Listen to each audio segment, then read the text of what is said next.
حضرات ایک مرتبہ سورہ حمد اور 3 مرتبہ سورہ اخلاص کی تلاوت فرما کر جناب عماد الحسن نقوی صاحب مرحوم کی روح صلاۃ. الحمدللہ رب العالمین الرحمن الرحیم ایاک نعبد و ایاک نستعین اهدنا الصراط المستقیم صراط الذین انعمت علیہم غیر المغضوب علیہم ولا الضالین. بسم اللہ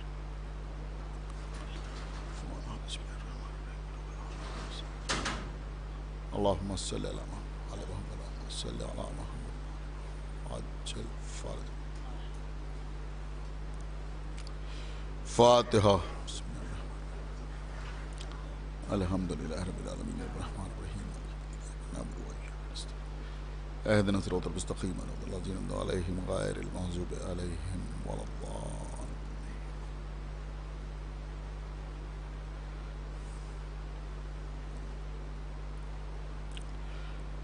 اعوذ باللہ السمیع العلی العظیم من الشیطان اللعین الرجیم.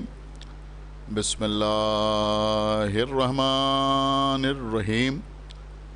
الحمد للہ الذی ہدانا لہذا وما كنا لنهتدي لولا ان هدانا الله لقد جاءت رسل ربنا بالحق الصلاة والسلام على صاحب الدين والإسلام والحل والحرام والركن والمقام والصلاة والصيام والسجود والقيام والشريعة والأحكام والحجة والبرهان والمحبة والعرفان والحق والبيان والكتاب والقرآن سيدنا ونبينا وشفيعنا ومولانا ومولى الثقلين جد الحسن والحسين أبي القاسم محمد وعلى أهل بيته الطيبين الطاهرين المعصومين المظلومين المنتخبين المنتجبين الذين أذهب الله عنهم الرجس وطهرهم تطهيرا.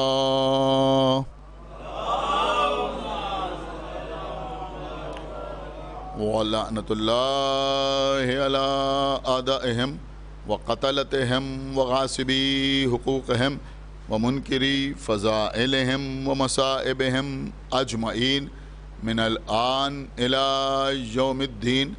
اللهم عذبهم عذابا يستغيث منه أهل النار آمين رب العالمين. أما بعد فقد قال الله سبحانه تبارک و تعالی فی کتابہ المجید و فرقانہ الحمید و قولہ الحق. بسم اللہ الرحمن الرحیم. صلوات بر محمد و آل محمد. حضرات قرآن مجید جو کلام اللہ ہے یعنی اللہ کا کلام قیامت تک باقی رہنے والا ہے. اللہ نے اپنے حبیب حضرت احمد مجتبیٰ محمد مصطفیٰ صلی اللہ علیہ وآلہ وسلم پر نازل فرمایا. اس قرآن میں کسی قسم کی رد و بدل کی کوئی گنجائش نہیں ہے. اللہ نے اس قرآن کو لاوارث نہ چھوڑا بلکہ صاف صاف اعلان کیا کہ ثم اورثنا الکتاب الذین اصطفینا من عبادنا. ہم نے اپنے بندوں میں سے کچھ بندوں کو چن لیا اور جن کو ہم نے چنا جن کو ہم نے منتخب کیا جن کا ہم نے استفاء کیا جن کو ہم نے مصطفیٰ قرار دیا ان بندوں کو ہم نے اپنی اس کتاب کا وارث قرار دیا. تمام کے تمام مفسرین اس بات پر اتفاق کرتے ہیں کہ وہ چنے ہوئے بندے وہ منتخب کیے ہوئے بندے حضرات اہل بیت علیہم السلام یعنی اللہ نے قرآن کا وارث آل محمد کو قرار دیا. اب جب تک آل محمد میں کوئی فرد دنیا میں باقی ہے، قائم ہے، اس وقت تک قرآن محفوظ ہے اور یہ قرآن کبھی خطرے میں نہیں آ سکتا۔ عزیزوں، اگر آپ قرآن مجید کا مطالعہ کریں تو قرآن میں 114 سوریں ہیں، 6500 سے زیادہ آیات ہیں۔ عام طور پر جو تعداد بیان ہوتی ہے آیات کی وہ 6666 ہے۔ قرآن مجید میں بعض آیتیں ایسی ہیں کہ جن کا نزول صرف اور صرف ایک مرتبہ پیغمبر اسلام پر ہوا، یعنی قرآن کے ایک سورے میں وہ آیت پائی جاتی ہے، اس کے علاوہ کسی اور سورے میں وہ آیت نظر نہیں آتی۔ کچھ آیات ایسی ہیں کہ جو 2 سوروں میں نظر آتی ہیں یا 2 بار ان کا نزول ہوا۔ کچھ آیتیں ایسی ہیں کہ جو بالکل اسی طرح سے اسی شکل و صورت میں قرآن مجید کے کئی سوروں میں الگ الگ مقامات پر نظر آتی ہیں۔ بعض آیات ایسی ہیں کہ ایک ہی سورے میں ان کی تکرار ہوئی، اللہ نے انہیں ریپیٹ کیا۔ مثلا آپ سورہ رحمان پڑھتے ہیں، بسم اللہ الرحمن الرحیم کہتے ہیں، الرحمن علم القرآن، لیکن اس سورے میں بار بار ایک آیت کی تکرار ہوتی ہے جس کو آپ سنتے رہتے ہیں کہ فَبِأَيِّ آلَاءِ رَبِّكُمَا تُكَذِّبَانِ، یعنی ایک ہی سورے میں ایک آیت بار بار تکرار کے ساتھ وارد ہوئی۔ تو جہاں پر قرآن مجید میں جو آیت موجود ہے وہ ایک مکمل آیت کی حیثیت رکھتی ہے۔ اکثر علماء، ذاکرین، خطبہ مجالس کے آغاز کے لیے قرآن مجید کی کسی آیت کو سرنامہ سخن کے طور پر منتخب فرماتے ہیں۔ اب وہ آیتیں کہیں قرآن میں 1 مرتبہ، کوئی آیت قرآن میں 2 مرتبہ، کوئی 3 مرتبہ، 4 مرتبہ، 10 مرتبہ، 15 بار، 20 بار قرآن مجید میں موجود ہے۔ لیکن اس وقت میں نے آپ کے سامنے قرآن مجید کی جس آیت کو سرنامہ سخن قرار دیا ہے، یہ قرآن میں سب سے زیادہ نظر آنے والی آیت ہے۔ بہت توجہ آپ حضرات کی چاہتا ہوں۔ دیکھیں، بالکل سامنے کی بات ہے، لیکن کچھ رموز ایسے ہیں جن کا اکثر تذکرہ نہیں ہوتا۔ اس مجلس کے حوالے سے، کیونکہ یہاں بھی لوگ بیٹھے ہوئے سن رہے ہیں اور آن لائن بھی لوگ مجلس کو سماعت کر رہے ہیں، لہذا کچھ اہم ترین باتیں میں آپ کی خدمت میں عرض کرنا چاہتا ہوں۔ دیکھیں، وہ آیت ہے بسم اللہ الرحمن الرحیم، یعنی یہ آیت وہ ہے جو قرآن میں 1 بار نہیں، 2 بار نہیں، 3 بار نہیں، 10 مرتبہ نہیں، 20 مرتبہ نہیں، بلکہ 114 مرتبہ نظر آتی ہے۔ ایک صلوات پڑھیں بر محمد و آلہ۔ یعنی جتنی تعداد قرآن کے سوروں کی ہے، 114 سوریں ہیں اور 114 مرتبہ بسم اللہ الرحمن الرحیم قرآن مجید میں موجود ہے۔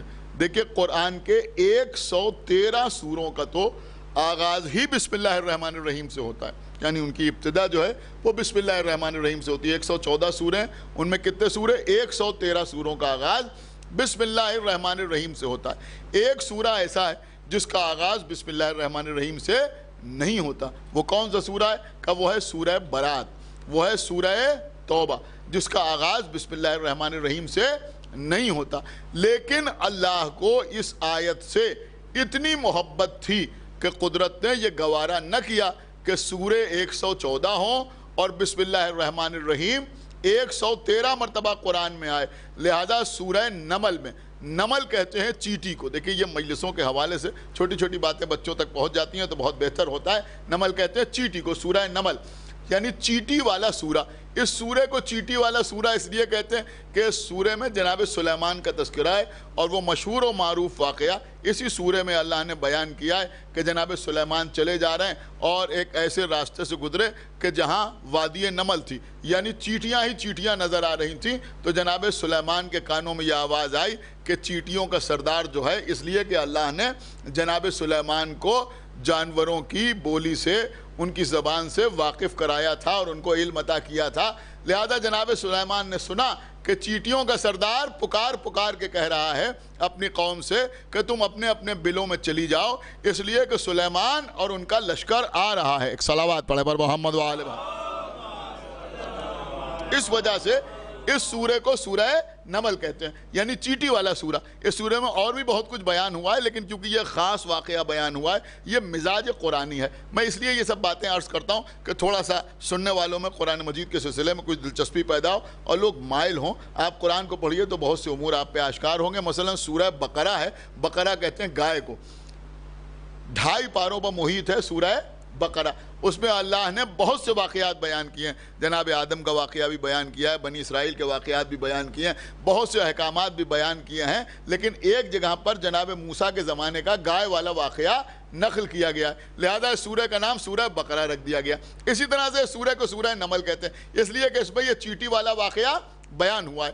آپ کی خاموشی کو تھوڑا سا توڑنے کے لیے میں عرض کروں کہ ایک واقعہ مولا متقیان کا بھی اسی قسم کا ہے۔ کیا ہے کہ یہاں جناب سلیمان چلے جا رہے ہیں تو چیٹیوں کا سردار کیا کہہ رہا ہے کہ وہ کہہ رہا ہے کہ تم اپنے اپنے بلوں میں چلی جاؤ، اپنے اپنے گھروں میں چلی جاؤ، اس لیے کہ سلیمان کا لشکر آ رہا ہے، سلیمان کا لشکر آ رہا ہے، کہیں ایسا نہ ہو کہ تم میں کوئی کچل جائے۔ لیکن جب مولا علی جا رہے ہیں اور مولا کائنات کے ساتھ مولا علی کے اصحاب ہیں، جناب سلمان فارسی علی کے ساتھ ایک جگہ پر پہنچے۔ دیکھیں بہت توجہ کے ساتھ سنیے گا، میں سمجھتا ہوں کہ وہ شخص شیعہ کہلانے کے لائق ہی نہیں ہے جو مولا کائنات کے فضائل سن کے خوش نہ ہو، اور یہی بہترین ایصال ثواب ہے۔ بہت توجہ آپ حضرات کی چاہتا ہوں، بہترین ایصال ثواب یہی ہے۔ تو مولا علی چلے جا رہے ہیں، جناب سلمان بھی ایک جگہ پر دیکھا کہ چیٹیاں ہی چیٹیاں، یعنی پوری وادی سیاہ ہو رہی ہے۔ تو جناب سلمان فارسی نے ان چیٹیوں کو دیکھنے کے بعد فرمایا کہ تعریف اس اللہ کی جو ان چیٹیوں کی تعداد جانتا ہے۔ دیکھیں سلمان ہمارے آپ کے جیسے انسان نہیں ہیں، بلکہ ایمان کے 10 درجوں پر فائز ہیں جناب سلمان۔ تو جناب سلمان نے فرمایا کہ تعریف اس خدا کی جو ان چیٹیوں کی تعداد جانتا ہے۔ تو مولا علی نے مسکرا کے سلمان کی طرف دیکھا، کہا سلمان یہ نہ کہو۔ دیکھیں وہ کیا کہہ رہے تھے، تعریف اس اللہ کی کہ جو ان چیٹیوں کی تعداد جانتا ہے۔ مولا علی نے فرمایا سلمان یہ نہ کہو، بلکہ یہ کہو کہ تعریف اس اللہ کی جو ان چیٹیوں کا خلق کرنے والا ہے۔ بس جیسے ہی مولا علی نے یہ کہا تو بہرحال ہم سمجھیں یا نہ سمجھیں لیکن سلمان سمجھ گئے، اس لیے کہ سلمان مولا علی کی معرفت بھی رکھتے تھے اور ایمان کے 10 درجوں پر فائز بھی تھے اور منا اہل البیت کی سند بھی رکھتے تھے۔ لہذا جناب سلمان نے کہا یا علی کیا آپ ان چیٹیوں کی تعداد جانتے ہیں؟ کیا آپ ان چیٹیوں کی تعداد جانتے ہیں؟ تو مولا علی نے فرمایا کہ میں خالی ان کی تعداد نہیں جانتا ہوں، میں یہ بھی جانتا ہوں کہ ان میں نر کتنے ہیں اور مادہ کتنے ہیں، میں یہ بھی جانتا ہوں کہ ان میں کتنے مشرق کی طرف جا رہے ہیں اور کتنے مغرب کی طرف جا رہے ہیں۔ اب اس کے بعد مولا کے جملہ سنیں، مولا نے فرمایا اور میں یہ بھی جانتا ہوں کہ آج کا رزق کس کس کو مل چکا ہے اور کون تلاش رزق میں جا رہا ہے۔ ایک صلوات پڑھے بر محمد وآلہ، ایک صلوات اور پڑھتے بر محمد وآلہ۔ اب سنیے، نہایت سمجھدار لوگ میرے سامنے بیٹھے ہوئے ہیں، آپ میری بات کو سمجھ رہے ہیں، میری طرف مکمل طور پر متوجہ رہیں۔ خداوند عالم ہمارے اماد بھائی کے درجات کو عالی کرے، ان کو اعلیٰ علیین میں جگہ عنایت فرمائے، ان کے بچوں کو اور ان کے دیگر اعزاء اور اقربا کو، متعلقین کو جو یہاں بیٹھے ہوئے ہیں ان کو بھی اور جو یہاں پر نہیں ہیں ان کو بھی خداوند عالم صبر جمیل عطا فرمائے، زیادہ سے زیادہ ایصال ثواب کی توفیق عنایت فرمائے۔ بس عزیزو سنیے، جیسے ہی مولا علی نے یہ فرمایا، جناب سلمان نے مولا علی کی طرف دیکھا، کہا یا علی میں سننا چاہتا ہوں کہ یہ چیٹیاں آپس میں گفتگو کیا کر رہی ہیں۔ علی کا ہاتھ آگے بڑھا، میں کہوں گا علی کا ہاتھ آگے نہیں بڑھا، ید اللہ آگے بڑھا، اور علی نے سلمان کے چہرے پر ہاتھ پھیرا۔ بڑا قیمتی جملہ آپ کی خدمت میں عرض کر رہا ہوں، علی نے سلمان کے چہرے پر ہاتھ پھیر کے ایک لمحے میں سلمان کو سلیمان بنا دیا، اور جناب سلمان بھی چیٹیوں کی آواز سننے لگے۔ کہا سلمان ذرا تم سن کے بتاؤ کہ یہاں چیٹیوں کے سردار کیا کہہ رہا ہے۔ وہاں سلیمان کے سامنے کیا کہہ رہا تھا؟ کہ وہ کہہ رہا تھا کہ تم اپنے اپنے گھروں میں چلی جاؤ، اس لیے کہ کہیں ایسا نہ ہو کہ سلیمان اور ان کا لشکر تمہیں کچل دے۔ لیکن سلمان نے سن کے بتایا یا علی یہاں چیٹیوں کا سردار آواز دے رہا ہے کہ تم اپنے گھروں سے باہر آ جاؤ، اس لیے کہ علی کی سواری گزر رہی ہے اور علی کا چہرہ دیکھنا عبادت ہے۔ صلوات پڑھیں بر محمد وآلہ۔ علی کا چہرہ دیکھنا عبادت۔ یہ صرف میں نے آپ کو متوجہ کرنے کی خاطر عرض کر دیا کہ کچھ ایصال ثواب بھی ہو جائے۔ میں بات کو آگے بڑھوں تو یہ سورہ نمل ہے۔ دیکھیے سورہ نمل وہ سورہ ہے جس میں بسم اللہ الرحمن الرحیم 2 مرتبہ نازل ہوا۔ یعنی ایک بار نہیں ہے بلکہ دو بار ہے.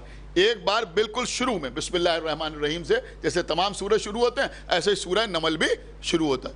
اس کے بعد درمیان میں خداوند عالم نے تذکرہ کیا ہے کہ جناب سلیمان نے ملک سبا کی ملکہ بلقیس کو دعوت دین کے لیے خط لکھا اور وہ خط ملکہ بلقیس کے پاس پہنچا تو بلقیس نے لوگوں کو بلایا اور بلانے کے بعد ان کے سامنے وہ خط رکھا. وہاں پر تذکرہ ہے کہ انہو من سلیمان. آپ غور فرمانا یہ سلیمان کی طرف سے ہے لیکن اس کے ساتھ ساتھ خالی یہی نہیں بلکہ انہو بسم اللہ الرحمن الرحیم اور اس کا آغاز بسم اللہ الرحمن الرحیم سے ہے. تو سارے سوروں میں بسم اللہ کتنی بار آیا؟ ایک بار. سورہ نمل میں 2 بار نازل ہوا. آپ نے کچھ غور کیا؟ اللہ نے وہ کمی پوری کر دی. کیوں؟ کہ اس لیے کہ اگر سورہ توبہ میں نہیں آیا تو سورہ نمل میں 2 بار آیا تاکہ کم سے کم جتنے سورے ہوں اتنی ہی تعداد بسم اللہ الرحمن الرحیم کی ہو جائے. ایک صلوات پڑھیں بر محمد وآلہ. کیونکہ قبلہ ہم یوں بھی بہت دیر نہیں پڑھتے مجلس. انشاءاللہ مجلس آج بھی وقت کے اندر تمام ہو جائے گی اور میں سمجھتا ہوں کہ لکھنؤ میں بالکل اسٹینڈرڈ وقت مجلس کا 45-50 منٹ کے اندر ہوتا ہے. انشاءاللہ اسی وقت کے اندر مجلس انشاءاللہ تمام ہو جائے گی. میری بات سمجھو جو میں عرض کر رہا ہوں. دیکھیں قبلہ جب کہیں ہمارا جیسا کوئی ذاکر مجلس پڑھنے کے لیے جاتا ہے تو اکثر لوگ آ کر کان میں چپکے سے یہ کہتے ہیں اکثر مقامات پر کہ یہاں مخلوط مجمع ہے, مکس گیدرنگ ہے, کوئی اختلافی بات نہ پڑھیے. دیکھیں سمجھدار لوگ یہاں بیٹھے ہوئے ہیں. میں بہت قیمتی بات آپ کی خدمت میں عرض کر رہا ہوں. دیکھیں قبلہ یہ بات ہی عجیب و غریب ہے. آپ یقین مانیں کہ اگر اختلافی بات پر یا اختلافی موضوعات پر روشنی نہ ڈالی جائے گی تو پھر تبلیغ کیسے ہوگی؟ ایک صلوات پڑھیں بر محمد وآلہ محمد. آپ نے شاید بات پر غور نہیں کیا میں کیا عرض کر رہا. ایک صلوات پڑھیں بر محمد وآلہ محمد. تبلیغ کیسے؟ بھئی اگر پیغمبر اسلام یہی سوچتے کہ یہاں جو مشرکین ہیں, جو بت پرست ہیں, جو صنم پرست ہیں, کوئی ایسی بات نہ کریں کہ جو اختلافی ہو, تو دین اسلام کی تبلیغ کیسے ہوتی؟ آپ غور کر رہے ہیں؟ یہ الگ بات ہے کہ اختلافی موضوع کو کس طرح پڑھا جائے اور کس طرح سمجھایا جائے, یہ ایک بالکل الگ میٹر ہے. لیکن یہ کہ اختلافی موضوع نہ پڑھیے گا. اب میں آپ کی خدمت میں عرض کر رہا ہوں, آپ کیا سمجھتے ہیں اختلافی موضوع کا کیا مطلب؟ کن چیزوں کو آپ اختلافی موضوع سمجھتے ہیں؟ کنٹروورشل ٹاپک آپ کسے سمجھتے ہیں؟ عام طور پر لوگ یہ سمجھتے ہیں کہ اگر خلافت بیان ہوگی تو یہ اختلافی موضوع ہے, اگر فدق کا تذکرہ ہوگا تو یہ اختلافی موضوع ہے, اگر جنگ خیبر بیان ہوگی تو یہ اختلافی موضوع ہے. بھائی صرف یہ اختلافی موضوع نہیں ہے, بہت سی چیزوں کا عوام کو پتہ نہیں ہے. بہت سی چیزوں کا عوام کو پتہ نہیں. آپ کو پتہ ہے یہ قرآن مجید ہے, یہ صحیح ہے کہ بسم اللہ سے لے کے والناس تک جو قرآن ہمارے یہاں رکھا ہے وہی وہاں رکھا ہے, لیکن قرآن مجید کے سلسلے میں بھی کہ یہ قدیم ہے یا حادث ہے, ہمارے اور دوسروں کے درمیان اختلاف ہے. اب یہ بڑی ادق قسم کی بحثیں ہیں, عوام الناس کی سمجھ میں بھی نہیں آتی کہ یہ قرآن مجید جو ہے وہ قدیم ہے یا حادث ہے. اس سلسلے میں ہمارے ان کے درمیان اختلاف ہے. خداوند عالم کو روز قیامت دیکھا جائے گا یا نہ دیکھا جائے گا, اس سلسلے میں اختلاف ہے. اللہ کی رویت کے سلسلے میں اختلاف ہے. بچوں کے لیے عرض کر رہا ہوں, وہ نہ سمجھیں گے تو کون سمجھے گا؟ ارے بھیا ان کا یہ کہنا ہے کہ اللہ کو یہاں تو نہیں دیکھا جا سکتا لیکن قیامت میں اللہ کا دیدار ہوگا اور ہم اللہ کو دیکھیں گے. لیکن ہمارا عقیدہ ایمان یہ ہے کہ اللہ کو کبھی نہیں دیکھا جا سکتا. اس لیے اس کی دلیل ہمارے پاس ہے, اور دلیل یہ ہے کہ جب جناب موسیٰ نے کہا کہ پروردگار میری قوم کہتی ہے کہ یہ تجھے دیکھنا چاہتی ہے, تو اللہ نے کیا کہا؟ لن ترانی. کیا کہا؟ لن ترانی. لن کا مطلب ہوتا ہے نہیں اور لا کا مطلب ہوتا ہے نہیں, لیکن اللہ نے لا ترانی نہیں کہا بلکہ اللہ نے لن ترانی کہا. لا میں اور لن میں وہی فرق ہے جو انگریزی زبان میں نو میں اور نیور میں ہے. آپ نے بات کو سمجھا یا نہیں سمجھا؟ نو اور ہے, نیور اور ہے. نو کا مطلب نہیں, نیور کا مطلب کبھی نہیں. ایسے ہی لا کا مطلب نہیں لیکن لن کا مطلب کبھی نہیں. اللہ نے قرآن میں صاف صاف کہا لن ترانی, یعنی اللہ کبھی بھی دیکھنے کی شے نہیں ہے. ایک صلوات پڑھیں بر محمد وآلہ محمد. ایک صلوات اور پڑھتے بر محمد وآلہ محمد. اب یہاں سمجھدار لوگ بیٹھے، آپ بتائیں کہ یہ موضوعات بھائی مجلس میں ڈسکس نہ کیے جائیں تو پھر کہاں ڈسکس کیے جائیں؟ مجلسی میں تو بتایا جائے گا، بھائی اپنے بچوں کو بتانا ضروری ہے یا نہیں ہے؟ تو اس میں بھی اختلاف ہے۔ اور آگے بڑھیے، رجعت کے معاملے میں اختلاف ہے۔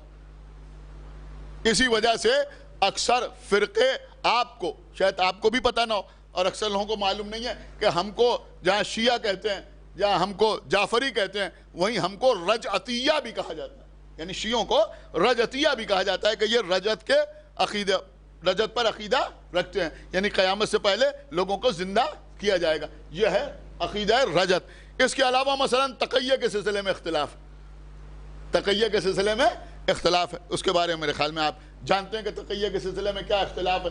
ایک اختلافی مسئلہ ہے جس کو کہتے ہیں بدع، وہ بھی ایک موضوع ہے کہ بدع کے سلسلے میں اختلاف ہے۔ اور بھی اختلافات ہیں، مثلا انبیاء کے معصوم ہونے کے سلسلے میں اختلاف ہے، ان میں اور ہم میں بڑا زمین آسمان کا فرق ہے۔ وہ یہ کہتے ہیں کہ جو نبی ہوتا ہے وہ معصوم ہوتا ہے، اور ہم یہ کہتے ہیں کہ جو معصوم ہوتا ہے اسی کو نبی بنایا جاتا ہے۔ ایک صلوات پڑھیں بر محمد و آل محمد۔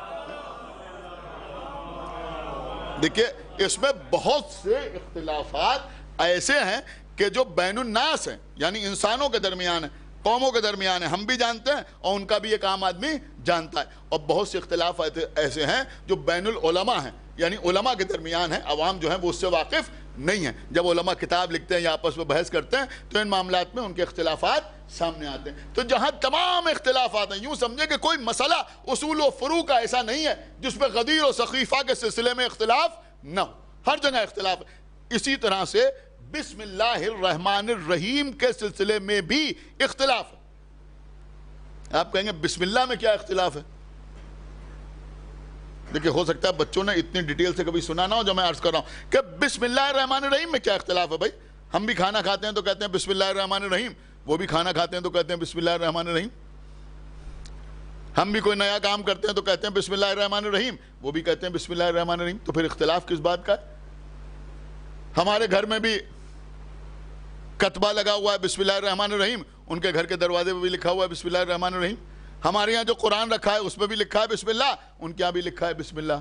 تو فرق کس بات کا ہے؟ دیکھیں فرق اس میں ہے کہ ان کا یہ کہنا ہے، یاد رکھیے عزیزوں، ان کا یہ کہنا ہے کہ سورہ نمل میں جو بیچ میں بسم اللہ الرحمن الرحیم آیا ہے، جس کا بھی میں نے آپ کے سامنے تذکرہ کیا کہ جو بلقیس کو خط لکھا، سمجھ رہے ہیں، سورہ نمل میں جو بیچ میں بسم اللہ الرحمن الرحیم آیا ہے کہ جناب سلیمان نے خط لکھا اور اس میں جناب بلقیس نے بیان کیا کہ انہو من سلیمان اور انہو بسم اللہ الرحمن الرحیم، تو وہ کہتے ہیں وہ بسم اللہ الرحمن الرحیم جو ہے وہ قرآن کا جز ہے، وہ قرآن کی آیت ہے، لیکن باقی سوروں سے پہلے جو بسم اللہ الرحمن الرحیم لکھا ہوا ہے یہ قرآن کا جز نہیں ہے بلکہ تبرکن لکھا ہوا ہے، برکت کے لیے لکھا ہوا ہے۔ اور ہمارا عقیدہ یہ ہے کہ قرآن میں جو 114 مرتبہ بسم اللہ الرحمن الرحیم آیا ہے تو جہاں پر بھی بسم اللہ الرحمن الرحیم ہے وہ ایک آیت کی حیثیت سے ہے۔ ایک صلوات پڑھیں بر محمد و آل محمد۔ دیکھیں اس سلسلے میں کچھ چیزوں میں احتیاط بہت ضروری ہے۔ ماشاءاللہ جتنے حضرات یہاں بیٹھے ہوئے ہیں جو مجلس سن رہے ہیں سب کے سب نمازی ہیں اور پابندی کے ساتھ نماز پڑھتے ہیں۔ آپ کو معلوم ہے کہ وہ تو نماز پڑھتے ہیں تو سورہ حمد یوں ہی شروع کر دیتے، بسم اللہ الرحمن الرحیم نہیں کہتے، بسم اللہ الرحمن الرحیم نہیں کہتے، لیکن ہم اگر بسم اللہ نہ کہیں تو ہماری نماز نہ ہو۔ آپ نے بات کو سمجھا یا نہیں سمجھا؟ ہم اگر بسم اللہ نہ کہیں تو نماز نہ ہو، بسم اللہ الرحمن الرحیم کہنا ضروری ہے۔ اور یہاں تو مسئلہ اس حد تک ہے کہ معصوم نے ارشاد فرمایا ہے، خدا کے لیے اس بات پر عمل ضرور کیجئے گا، میں اپنی طرف سے نہیں کہہ رہا ہوں، پیغمبر نے فرمایا، معصومین نے فرمایا کہ جب نماز پڑھو تو بسم اللہ الرحمن الرحیم ہر نماز میں بلند آواز سے کہو، ہر نماز میں، یعنی وہ نمازیں جو جہری ہیں، یعنی جو نمازیں آپ بآواز بلند پڑھتے ہیں، مثلا فجر کی نماز یا مثلا مغرب اور عشاء کی پہلی 2 رکعتیں، اس میں تو آپ بسم اللہ الرحمن الرحیم بلند آواز سے کہتے ہی ہیں، اس لیے جب پورے سورہ بسم اللہ کے ساتھ پڑھتے ہیں اور ہر سورہ بلند آواز سے پڑھتے ہیں تو یہ بھی بسم اللہ الرحمن الرحیم بلند آواز سے کہتے ہیں۔ لیکن مثلا ابھی تھوڑی دیر کے بعد آپ ظہرین کی نماز پڑھیں گے، یہ چپکے چپکے پڑھی جاتی، جس میں آواز دوسرے کو سنائی نہیں دیتی، اس میں بھی معصوم نے فرمایا کہ بہتر یہ ہے، مستحب یہ ہے، افضل یہ ہے، اعلیٰ یہ ہے کہ باقی سورہ آہستہ آواز میں پڑھو، لیکن بسم اللہ الرحمن الرحیم بلند آواز سے پڑھو۔ ایک صلوات پڑھیں بر محمد و آل محمد۔ سمجھ رہے ہیں؟ بسم اللہ الرحمن الرحیم جو ہے وہ جب بھی پڑھیں تو وہ بلند آواز سے پڑھیں۔ واجب نہیں ہے ظہر اور عصر میں کہ بلند آواز سے پڑھا جائے، لیکن بہتر یہ ہے، یعنی پڑھنا تو واجب ہے لیکن ظہر اور عصر میں آپ بلند آواز سے بسم اللہ الرحمن الرحیم پڑھیں، یہ مستحب ہے، اس سے نماز کے اجر میں اضافہ ہوتا ہے۔ اور اس کے ساتھ ایک چھوٹا سا مسئلہ اور میں بیان کر دوں جس کو میں سمجھتا ہوں کہ اکثر بچے نہیں جانتے، اب وہ یہ مسئلہ ہے کہ جب آپ بہت غور سے سنیے گا اس بات کو قبلہ، کہ جب آپ سورہ حمد پڑھنے کے بعد دوسرا سورہ پڑھتے ہیں تو اس میں آپ کو اختیار ہوتا ہے نا کہ کون سا سورہ پڑھیں۔ کوئی علم نشرح پڑھ رہا ہے، کوئی سورہ قدر پڑھ رہا ہے، سورہ کوثر پڑھ رہا ہے، تو سورہ حمد پڑھنے کے بعد بسم اللہ کہنے سے پہلے یہ ڈیسائیڈ کر لیجئے کہ آپ کون سا سورہ پڑھنے جا رہے ہیں۔ ایک صلوات پڑھیں بر محمد و آل محمد۔ شاید آپ نے اس بات کے اوپر غور نہیں کیا کہ میں کیا عرض کر گیا۔ ایک صلوات اور پڑھیں بر محمد و آل محمد۔ آپ سمجھے؟ دیکھیے یہ لکھنؤ ہے، یہاں ہمارے جیسے لوگ کثرت سے مجلسیں پڑھتے ہیں، اور کثرت سے مجلس پڑھنے میں اکثر میں اپنا ایکسپیرینس آپ کے سے شیئر کر رہا ہوں، ایسا ہوتا ہے کہ فاتحہ کہہ دیا اور اس کے بعد خطبہ شروع کر دیا، اور ذہن میں یہ نہیں کہ کیا پڑھیں گے اور کون سی آیت پڑھیں گے اور کس موضوع پر تقریر کریں گے، اور بہرحال وہ خطبہ ختم ہوتے ہوتے کسی آیت پر پہنچ گئے اور اس کے بعد وہ آیت پڑھ دی اور موضوع آپ کی خدمت میں عرض کر دیا، مجلس تمام ہو گئی۔ تو یہ مسئلہ نماز میں نہیں ہے کہ پہلے بسم اللہ الرحمن الرحیم کہہ دیا، اس کے بعد سوچا کہ سورہ قدر شروع کریں یا سورہ کوثر شروع کریں۔ نہیں، پہلے ڈیسائیڈ کر لیجئے، یعنی بسم اللہ کہنے سے پہلے ہی ڈیسائیڈ کر لیجئے کہ آپ کون سا سورہ پڑھنے جا رہے ہیں۔ یعنی اگر آپ عادی ہیں کوئی سورہ مسلسل پڑھنے کے تو وہ مسئلہ الگ ہے، لیکن اگر بدل بدل کے سورہ پڑھتے ہیں سورہ حمد کے بعد تو پہلے ہی طے کر لیجئے کون سا سورہ پڑھنے جا رہے ہیں۔ آپ کو پتہ ہے اس کے پیچھے مقصد کیا ہے؟ دیکھیں جو سمجھدار ہوگا سمجھے گا، انشاءاللہ خاموش نہیں رہے گا۔ مقصد یہ ہے کہ چونکہ ہم بسم اللہ کو ہر سورے کا جز سمجھتے ہیں، لہذا سورہ میں بسم اللہ پڑھنے سے پہلے طے کر لیں کہ ہم کون سا سورہ پڑھنے جا رہے ہیں، تاکہ یہ طے ہو جائے کہ یہ بسم اللہ جو ہم کہہ رہے ہیں یہ سورہ قدر کا جز سمجھ کے کہہ رہے ہیں یا سورہ کوثر کا جز سمجھ کے کہہ رہے ہیں۔ ایک صلوات پڑھیں بر محمد و آل محمد۔ ایک صلوات اور پڑھ دے بر محمد و آل محمد۔ زیادہ پہلے اس کو طے کر لیا جائے۔ میں سمجھتا ہوں بہت دیر ہو گیا، بہت دیر پڑھ لیا میں، لیکن ایک بات جو خاص اس وقت میں عرض کرنا چاہ رہا ہوں وہ یہ ہے کہ اب یہ بسم اللہ الرحمن الرحیم ہر سورے کا جز ہے۔ اب آدمی تو یہی کہے گا نا کہ آپ کے پاس دلیل کیا ہے؟ دیکھیں ڈھیروں دلیلیں، سینکڑوں ثبوت ہیں، ہمارے پاس نہیں، ہمارے علماء نے لکھے ہیں۔ وہ علماء جو دیگر معاملات سے نہیں پہچانے جاتے تھے، اپنی تصانیف سے پہچانے جاتے تھے، اپنی تحریروں سے پہچانے جاتے تھے، اپنی تحقیق سے پہچانے جاتے تھے۔ خداوند عالم ان کے درجات کو اور عالی کرے۔ قبلہ ہمیں پڑھنے کی توفیق نہیں ہوتی، ورنہ کوئی ٹاپک ایسا نہیں ہے، کوئی موضوع ایسا نہیں ہے جس پر ہمارے علماء نے، جید علماء نے قلم نہ اٹھایا۔ کوئی 10-20 جلدوں کی کتاب ہماری مخالفت میں آئی یا کسی نے کوئی کتابچہ ہماری مخالفت میں لکھا، ہمارے بزرگ علماء نے اس کا جواب ضرور دیا ہے۔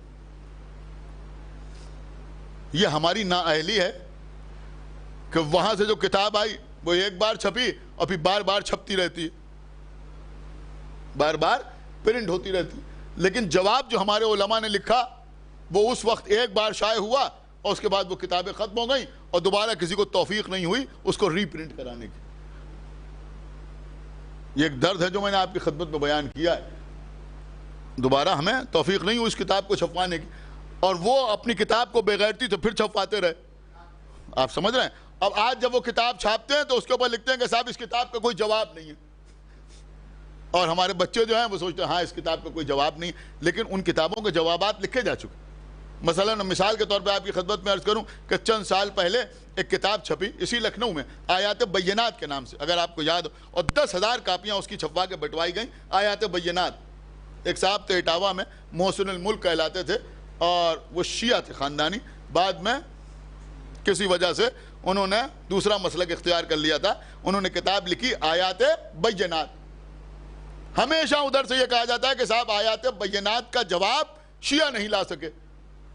میں آپ کو بتا رہا ہوں، میرے پاس کتاب رکھی ہے، لیکن مسئلہ وہی ہے کہ وہ ایک بار چھپی دوبارہ نہیں چھپی، اور آیات بینات نہ معلوم کتنی بار چھپی۔ جب انہوں نے آیات بینات لکھی تو کسی غیر نے نہیں، انہی کے چھوٹے بھائی نے، جنہوں نے آیات بینات لکھی تھی، انہی کے چھوٹے بھائی نے اپنے بڑے بھائی کی کتاب کا جواب، انہوں نے ایک جلد لکھی تھی اور انہوں نے 3 جلدوں میں اس کا جواب دیا، جس کا نام ہے آیات محکمات۔ ایک صلوات پڑھیں پر محمد و آل محمد۔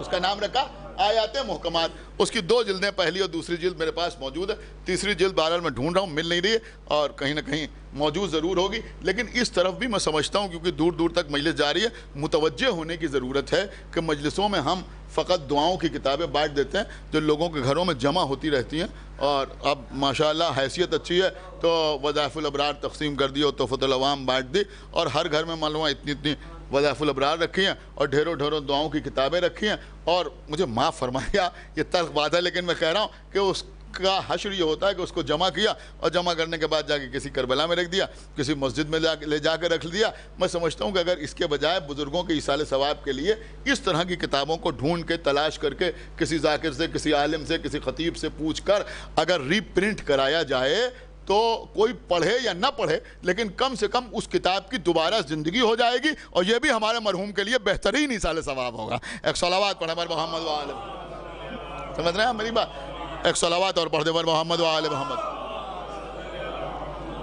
تو میں عرض کر رہا تھا کہ ہر چیز کے جواب ہمارے علماء نے دیا، تو بسم اللہ الرحمن الرحیم کے سلسلے میں بھی بہترین جواب ہمارے علماء نے دیا، اور میں سمجھتا ہوں اس جواب کا بھی جواب نہیں ہے۔ دیکھیں کہا یہی تو جا رہا ہے نا کہ بسم اللہ الرحمن الرحیم قرآن کے سوروں کا جز نہیں، سب سے زیادہ سورہ حمد کے لیے کہا جاتا ہے کہ بھئی سورہ حمد جو ہے وہ الحمدللہ سے شروع ہوتا ہے، بسم اللہ سے شروع نہیں ہوتا۔ آپ کو معلوم ہے ہمارے علماء نے کیا جواب دیا؟ انہوں نے کہا سورہ ہجر کی ایک آیت ہے۔ بس سوچا کچھ اور تھا اور پتہ نہیں کیا کیا میں آپ کی خدمت میں بیان کر گیا، مجھے معاف فرمائیے گا اگر کوئی چیز ناگوار گزری ہو۔ تو سورہ ہجر 14واں پارہ سورہ ہجر کی آیت ہے کہ وَلَقَدْ آتَيْنَاكَ سَبْعًا مِنَ الْمَثَانِي وَالْقُرْآنَ الْعَظِيمِ۔ اللہ اپنے حبیب سے کہہ رہا ہے کہ ہم نے آپ کو سبع مثانی، سبع کہتے ہیں 7 کو، ثانی کہتے ہیں 2 کو، سبع مثانی کا مطلب ہوا دہرائے جانے والے 7۔ دیکھیں یہ سارے موضوعات کوئی عالم پڑھے گا تو وہ اپنے معیار کے مطابق پڑھے گا، آپ سمجھ رہے ہیں؟ میں تو آپ ہی میں سے ہوں، اور میں کوشش یہ کرتا ہوں کہ جو ادق ترین موضوعات ہیں، یعنی جو سخت ترین موضوعات ہیں، میں جو کچھ اتنی دیر سے پڑھ رہا ہوں یا آسان موضوعات نہیں، میں کوشش کرتا ہوں کہ اس کو بالکل آسان کر کے آپ کی خدمت پہ پیش کر دوں، تاکہ یہ مقصد بالکل نہیں ہے کہ لوگ سمجھیں کہ یہ بہت قابل ہیں اور بہت زبردست پڑھ رہے ہیں اور بہت ان کا مطالعہ ہے، بلکہ مقصد یہ ہوتا ہے کہ بچے کی بات سمجھ میں آ جائے۔ تو سبع مثانی یعنی دہرائے جانے والے 7، یعنی 7 اور 7۔ اللہ کہہ رہا ہے کہ وَلَقَدْ آتَيْنَاكَ سَبْعًا مِنَ الْمَثَانِي، ہم نے آپ کو سبع مثانی اور قرآن عظیم عطا فرمایا۔ جب لوگوں نے پیغمبر سے پوچھا کہ یہ قرآن عظیم تو ہماری سمجھ میں آ گیا، لیکن یہ سبع مثانی کیا ہے؟ یہ سبع مثانی کیا ہے؟ تو پیغمبر اسلام نے ارشاد فرمایا کہ سبع مثانی سے مراد سورہ حمد ہے۔ دیکھیں بسم اللہ کے سلسلے میں اس سے بڑی قبلہ کوئی دلیل نہیں ہے۔ پیغمبر نے فرمایا کہ سبع مثانی سے مراد سورہ حمد ہے، جس میں 7 آیتیں ہیں، اور کیونکہ یہ سورہ اللہ کے رسول پر 2 مرتبہ نازل ہوا، پیغمبر نے فرمایا یہ مجھ پر 2 بار نازل ہوا، ایک بار مکے میں نازل ہوا، ایک بار مدینے میں نازل ہوا، اس لیے اس سورے کو سبع مثانی کہا جاتا ہے، یعنی دہرائے جانے والے 7۔ ایک بار مکے میں یہ 7 آیتیں نازل ہوئیں، ایک بار مدینے میں یہ 7 آیتیں نازل ہوئی۔ ہمارے علماء نے دلیل دی کہ بھائی قرآن میں سبع مثانی کا لفظ آیا، یعنی دہرائے جانے والے 7، اور پیغمبر نے کہا کہ اس سے مراد سورہ حمد ہے جس میں 7 آیتیں ہیں، تو یہ ثابت ہوا کہ سورہ حمد میں 6 نہیں بلکہ 7 آیتیں ہیں۔ ہمارے علماء کا جواب ہے کہ اگر بسم اللہ الرحمن الرحیم کو ایک مکمل آیت کے طور پر شامل نہ کیا جائے تو سورہ حمد میں 6 آیتیں ہوتی ہیں، 7 آیتیں نہیں ہوتی۔ ایک صلوات پڑھیں بر محمد وآلہ محمد، ایک صلوات اور پڑھ دے بر محمد وآلہ محمد۔ آپ نے کچھ غور فرمایا؟ اگر آپ سورہ حمد پڑھیں اور بسم اللہ الرحمن الرحیم کو ہٹا دیں، آپ کے گھر میں قرآن رکھا ہوا ہے، تو 6 آیتیں ہوتی ہیں۔ جب بسم اللہ کو شامل کرتے ہیں تو 7 آیتیں ہوتی ہیں۔ تو سب سے بڑی دلیل یہی ہے کہ بسم اللہ الرحمن الرحیم جو ہے وہ سورہ کے جز کی حیثیت رکھتا ہے۔ بس میں نے مجلس کو تمام کیا۔ ہمارے اور آپ کے چھٹے امام، امام جعفر صادق علیہ الصلوۃ والسلام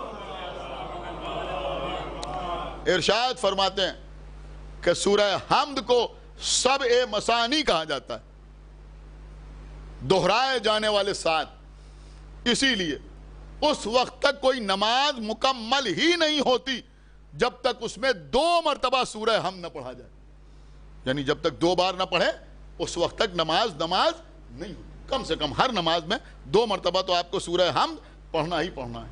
اب اگر کوئی کہے کہ صاحب ہم نماز میں سورہ حمد نہیں پڑھیں گے، کوئی اور سورہ پڑھیں گے، 1400 سال ہو گئے پڑھتے ہوئے، کہاں تک پڑھیں؟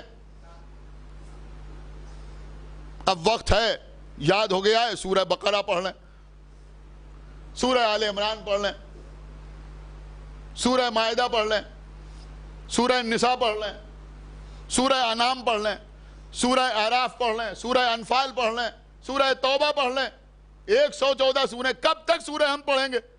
تو جواب ملے گا نہیں، نماز میں سورہ حمد ہی پڑھنا ہے، اور سورہ حمد کی جگہ پر کوئی دوسرا سورہ نہیں پڑھا جا سکتا۔ کیوں نہیں پڑھا جا سکتا؟ کہا اس لیے کہ اللہ کے رسول نے کہا ہے کہ یہ پڑھو، اللہ کے رسول نے کہا ہے کہ یہ پڑھو، لہذا ہم یہ پڑھتے ہیں۔ میں کچھ عرض کروں، نمازیوں نے پوچھا اللہ کے رسول نماز میں کیا پڑھیں؟ کہا سورہ حمد پڑھو، سب آج تک سورہ حمد پڑھ رہے ہیں۔ ذاکرین نے پوچھا اے اللہ کے رسول مجلس میں کیا پڑھیں؟ پیغمبر نے فرمایا زینوا مجالسکم بذکر علی ابن ابی طالب، زینت دو اپنی مجلسوں کو ذکر علی ابن ابی طالب سے۔ ایک صلوات پڑھیں بر محمد وآلہ۔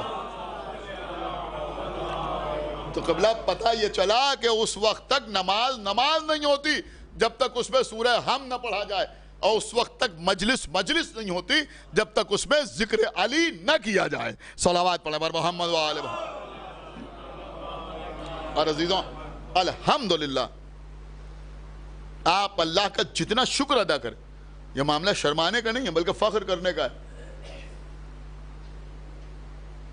مولا علی کے سلسلے میں جو روایات بیان ہوئی ہیں، جو واقعات بیان ہوئے ہیں، وہ سب نے لکھے ہیں، کوئی بچا نہیں ہے جس نے نہ لکھا، سب نے لکھے، کوئی نہیں بچا، چاہے وہ علامہ ابن کثیر ہوں یا ابن اسیر ہوں یا علامہ مودودی ہوں یا ابو الحسن علی ندوی ہوں، کوئی بھی ہو، کوئی بچا نہیں جس نے فضائل امیر المومنین تحریر نہ کی ہوں۔ لکھنا تو سب کو پڑے، لیکن اس کے ساتھ ساتھ یہ بالکل فطری بات ہے، آپ غور کریں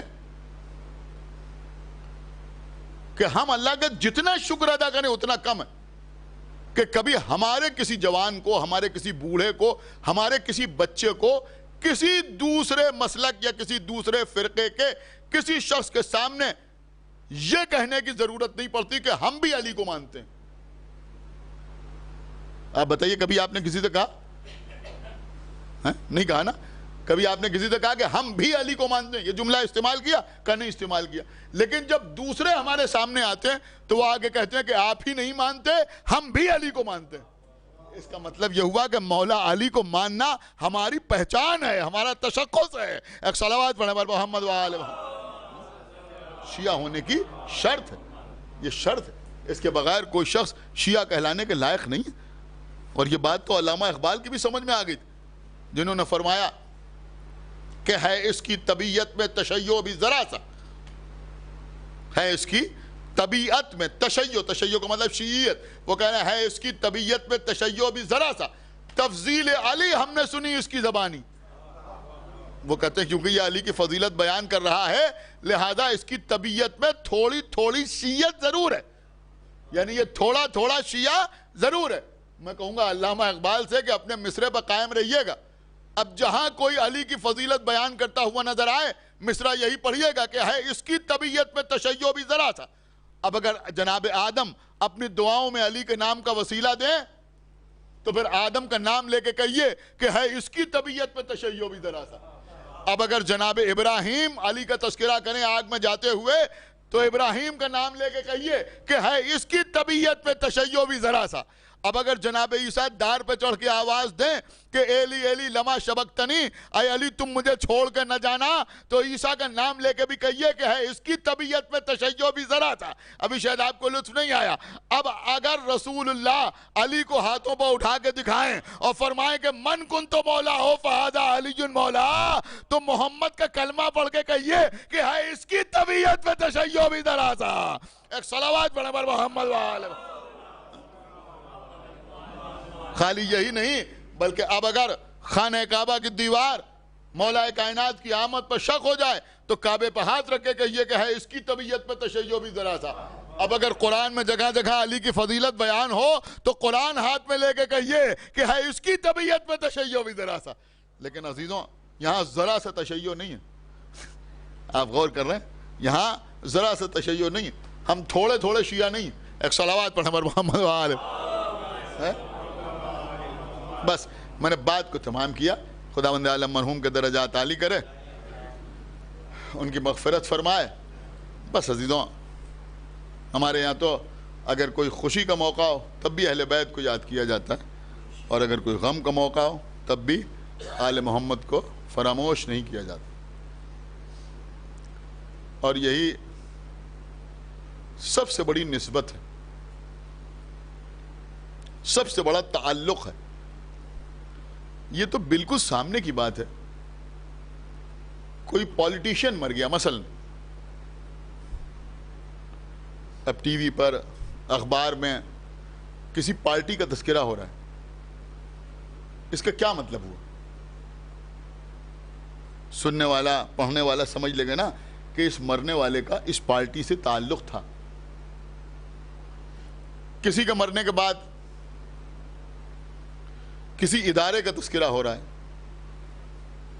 یعنی انتقال ان کا ہوا اور کسی ادارے کا تذکرہ ہو رہا ہے، تو کیا سمجھ میں آتا ہے کہ مرنے والے کا اس ادارے سے کوئی تعلق تھا. کسی کے مرنے کے بعد کسی انجمن کا تذکرہ ہو رہا ہے تو یہ بات سمجھ میں آئے گی نا کہ مرنے والے کا اس انجمن سے کوئی نہ کوئی تعلق ضرور تھا. کوئی دنیا سے چلا گیا، آیت اللہ روح اللہ خمینی اللہ مقامہ، ان کا انتقال ہوا آج سے غالباً 31-32 سال پہلے. انقلاب ایران کا تذکرہ ہو رہا ہے. کیا سمجھ میں آئے گا کہ بھئی ان کا انقلاب ایران سے تعلق تھا. ان کی کسی کتاب کا تذکرہ ہو رہا ہے تو پتہ چلے گا کہ بھئی وہ اس کتاب کے مصنف تھے. تو کسی کے مرنے کے بعد اگر کسی اور شے کا تذکرہ ہو تو یہ سمجھ میں آتا ہے کہ اس شے سے اس مرنے والے کا کوئی تعلق تھا. اب آپ مجھے بتائیں کہ کسی کے مرنے کے بعد اگر لوگ جمع ہوں اور ان کے درمیان اہل بیت کا تذکرہ ہو تو کیا یہ اس بات کا ثبوت نہیں ہے کہ مرنے والے کا اہل بیت سے تعلق تھا؟ اور یہ کوئی معمولی چیز نہیں ہے عزیزوں. سارے تعلق ختم ہو جائیں گے، سارے تعلق ختم ہو جائیں گے. جب آدمی قبر میں جائے گا تو کس پارٹی سے تعلق تھا یہ تعلق ختم، کس خاندان سے تعلق تھا وہ بھی ختم، کس قبیلے سے تھے وہ بھی ختم، کس محلے میں رہتے تھے وہ بھی تعلق ختم، بزنس کیا کرتے تھے وہ تعلق بھی ختم، سروس کہاں کرتے تھے وہ تعلق بھی ختم. لیکن ایک تعلق ہے جو قبر میں بھی باقی رہے گا، حشر میں بھی باقی رہے گا، پورے صراط پر بھی باقی رہے گا، اور وہ تعلق ہے اہل بیت سے تعلق، اہل بیت سے نسبت. اس چیز کو شاید ہم غور نہیں کرتے.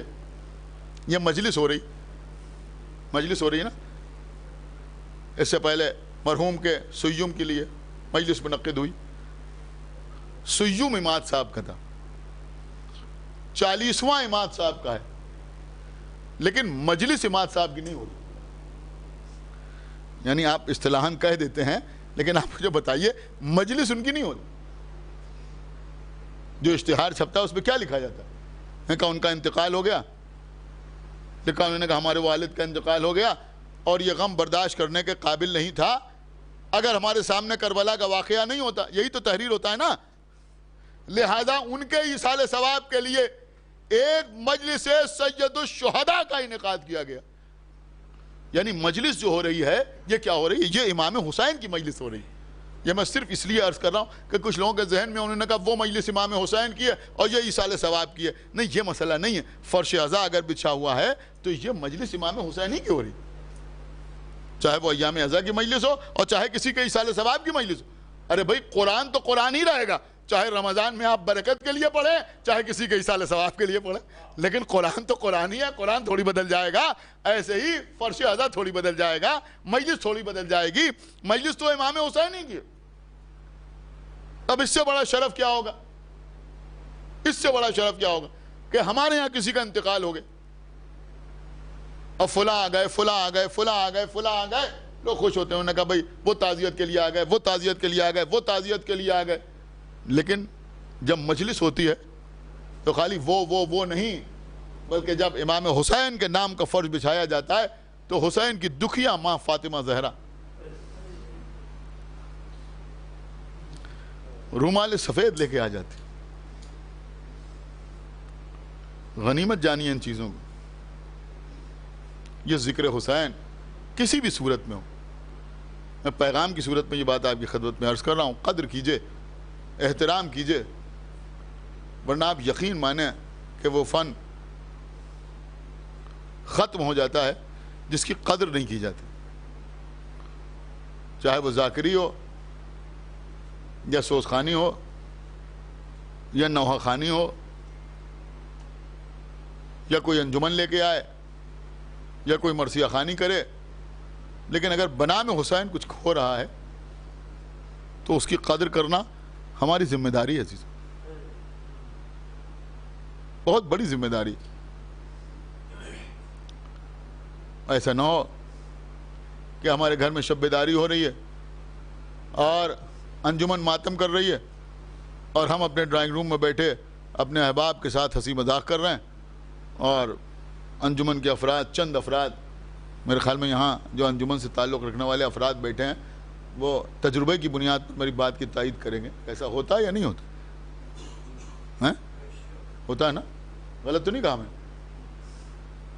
انجمن کے لوگ اندر ماتم کر رہے ہیں, ہم باہر بیٹھے ہوئے ہیں, اور اس کے بعد جب ماتم ختم ہوا تو انجمنی کے کسی فرد سے کہا کہ آپ حصہ تقسیم کر دیجئے. اور صبح ہم نے بتایا کہ ہمارے گھر میں رات 12 انجمنیں پڑھیں یا 14 انجمنیں پڑھیں. نہیں عزیزوں, میں یہ مانتا ہوں کہ سب نہیں کھڑے رہ سکتے, لیکن گھر میں اگر 2 آدمی ہیں, 3 آدمی ہیں, 4 آدمی ہیں, تو کوئی ایک تو اس ماتم میں شریک رہے جس سے معلوم ہو کہ خالی آپ کسی کو بلا کے حسین کا ماتم نہیں کر رہے ہیں بلکہ آپ خود بھی عزادار ہیں. آپ خود امام حسین علیہ السلام کی عزاداری میں شامل ہیں. آپ سوچئے کہ وہ دکھیا ماں جس نے کہا تھا کہ بابا میرے بچے پر روئے گا کون, میرے بچے پہ آنسو کون بہائے گا, میرے بچے پر گریہ کون کرے گا. بڑی تمنا تھی بی بی فاطمہ زہرا کو کہ میرے بچے پر روئے گا کون. بس چند جملے مصائب کے اور مجلس تمام. ہاں عزیزوں, جگہ جگہ بی بی فاطمہ زہرا کا تذکرہ. ہمارے اور آپ کے چھٹے امام امام جعفر صادق علیہ السلام تشریف فرمائے, مجلس ہو رہی ہے, ذاکر ممبر سے مصائب بیان کر رہا ہے, لوگ گریہ کر رہے ہیں. جناب ابو بصیر امام کے خاص شاگرد, نہ معلوم کتنی حدیثیں ہمارے چھٹے امام کی جناب ابو بصیر کے ذریعے سے بیان ہوئیں. بہت خاص شاگرد تھے امام کے, امام کے سامنے بیٹھے ہوئے ہیں, مجلس ہو رہی, مجلس تمام ہوئی. امام نے ابو بصیر سے کہا, ابو بصیر تم نے گریہ نہیں کیا, تم روئے نہیں. اللہ اکبر, امام فرمانا تم روئے نہیں, تم نے گریہ نہیں کیا. جناب ابو بصیر نے آنسوؤں سے بھیگا ہوا رومال بالکل جو تر تھا وہ امام کے سامنے پیش کیا. کہا آقا رومال آنسوؤں سے تر ہو گیا. کہ نہیں ابو بصیر ایسے نہیں, جب میرے جد کے غم میں رویا کرو تو باواد بلند رویا کرو اور اس طرح سے رویا کرو. اب دیکھیں امام کا جملہ ہے کہ جیسے کوئی بوڑھی ماں اپنے جوان لال کا ماتم کرتی. اللہ اکبر, خدا آپ کو کسی غم میں نہ رلائے سوائے غم امام حسین کے. دیکھیں یہ جملہ آپ نے سنا نا، بوڑھی ماں اپنے جوان لال کا ماتم کرتی ہے. بس قبلہ میں مجلس کو تمام کر رہا ہوں. قید خانہ شام، اندھیرا قید خانہ، تاریخ قید خانہ، جہاں امام زین العابدین علیہ السلام جناب زینب سے کہنے پھوپھی اماں آج تک میں نے آپ کو بیٹھ کے نماز پڑھتے نہیں دیکھا. ہم کیا، ہماری نمازیں کیا، ہم کیا نماز پڑھیں گے عزیزو؟ یہ تو وہ نماز ہے کہ اللہ قبول کر لے تو اس کا احسان ہے. لیکن آپ ذرا سوچئے قید خانہ شام جس میں یہ بیویاں نماز پڑھ رہی، اس میں امام زین العابدین نماز پڑھ رہے. اللہ آپ کو پتہ ہے کیا فرمایا؟ کہ پھوپھی اماں آج تک میں نے آپ کو بیٹھ کے نماز پڑھتے نہیں دیکھا، لیکن میں دیکھ رہا ہوں کہ ادھر چند دنوں سے آپ بیٹھ کے نماز پڑھ رہے. کب بیٹا سید سجاد کھانا اتنی کم مقدار میں آتا ہے. دیکھیں آج بنا میں حسین کتنا کھانا کھلا دیا جاتا ہے کوئی حساب نہیں کر سکتا، لیکن وہاں بی بی زینب فرمانی ہے اتنی کم مقدار میں کھانا آتا ہے کہ بچوں کے درمیان پورا نہیں پڑتا. میں اپنے حصے کا کھانا بچوں کو کھلا دیتی ہوں، خود فاقے کرتی رہتی ہوں، ذوف بڑھتا جاتا ہے، اب کھڑے ہو کے نماز نہیں پڑھی جاتی. اس قید خانے میں داروغہ زندان آیا. آنے کے بعد امام زین العابدین کو آواز دی. امام آئے، کیا بات ہے؟ کہ مولا بیویوں سے کہہ دیجئے کہ جس بیوی کو رونا ہوا کرے وہ قید خانے کے اندر رویا کرے، کوئی بیوی قید خانے سے باہر جا کے نہ رویا کرے. امام نے فرمایا بھائی کوئی بیوی قید خانے سے باہر جا کے نہیں روتی. اس نے کہا نہیں مولا، جب نصف شب گزر جاتی ہے، یعنی آدھی رات کے بعد ایک بیوی پشت زندان پہ آتی ہے اور آ کر روتی ہیں. اب دیکھیں جملہ وہی ہے آپ کے چھٹے امام والا، اور مولا وہ بیوی ایسے روتی ہے جیسے کوئی بوڑھی ماں اپنے جوان لال میں آنسو آتے. امام نے فرمایا بھائی جب وہ بیوی آ جائیں تو مجھے بلا لینا. سورج غروب ہو گیا، رات آگے بڑھنے لگی. جب آدھی رات گزر گئی داروغہ زندان آیا، آپ کے چوتھے امام کو آواز دی کہ مولا چلیے وہ بیوی آ گئی. امام قید خانے سے باہر نکلے ہتھکڑیوں بیڑیوں کو سنبھالے ہوئے. بی بی زینب تڑپتی ہوئی آئیں، بیٹا سید سجاد میں تمہیں تنہا نہیں جانے دوں گی. زینب ساتھ ساتھ چلی، یہ ان کو لے کے پشت زندان پہ آیا، دور سے دکھایا وہ دیکھیے وہ بی بی بیٹھی ہوئی ہیں جو آپ کے بابا پہ آنسو بہا رہی. کیا دیکھا؟ ایک بی بی سیاہ چادر اوڑھے ہوئے بیٹھی ہوئی ہیں، ہائے حسین کہہ کے رو رہی ہیں. یہ بی بی قید خانے کی بیویوں میں سے نہیں ہے. کیوں؟ کیسے پہچان لیا؟ کہ اس لیے کہ ان کے سر پہ چادر موجود ہے، اور جو بیویاں قید خانے میں ہیں ان کے سروں پہ چادریں موجود نہیں ہیں. عزیز و امام قریب پہنچے، زینب ساتھ ساتھ پہنچی. جانے کے بعد جناب زینب کہتی ہیں اے بی بی یہ میرے ساتھ حسین کا بیٹا سید سجاد ہے، میں حسین کی بہن زینب ہوں. اے بی بی آپ کو اسی حسین کا واسطہ جس پر آپ آنسو بہا رہی ہیں، یہ بتائیے کہ آپ کون ہیں؟ بس یہ سننا تھا کہ ان بی بی نے سر اٹھایا. اے بیٹی زینب تم نے مجھے نہ پہچانا، میں تمہاری ماں فاطمہ زہرا ہوں. اے زینب جب سے تم مدینے سے چلی ہو میں تمہارے ساتھ ساتھ سفر کر رہی ہوں. زینب نے اماں کے گلے میں باہیں ڈالی. اے اماں کربلا کے میدان میں آپ کا گھر اجڑ گیا، بھیا مارا گیا، سوکھے گلے پشمر کا خنجر چل. پروردگار جو واسطہ محمد والے محمد کا ہماری اس عبادت کو قبول فرما. پروردگار جو واسطہ محمد والے محمد کا تمام حاضرین مجلس اور بانیان مجلس کے دلی مقاصد کی تکمیل فرما. پروردگار جو واسطہ محمد والے محمد کا ہم کو اعمال صالحہ کی توفیق عنایت فرما. ہمارے عقائد کا صحیح سالم رکھ. ہم جب تک زندہ رہیں آل محمد کی محبت اور ان کے دشمنوں کی عداوت پہ زندہ رہیں، اور دنیا سے جائیں تو یہ دونوں عظیم ترین نعمتیں اپنے ساتھ لے کے جائیں. پروردگار جلد از جلد ہمارے امام زمانہ کا ظہور فرما اور ان کے اصحاب اور انصار میں ہمارا شمار فرما. حضرات ایک مرتبہ سورہ حمد اور 3 مرتبہ سورہ اخلاص کی تلاوت فرما کر جناب عماد الحسن نقوی صاحب مرحوم کی روح کے ساتھ الحمدللہ.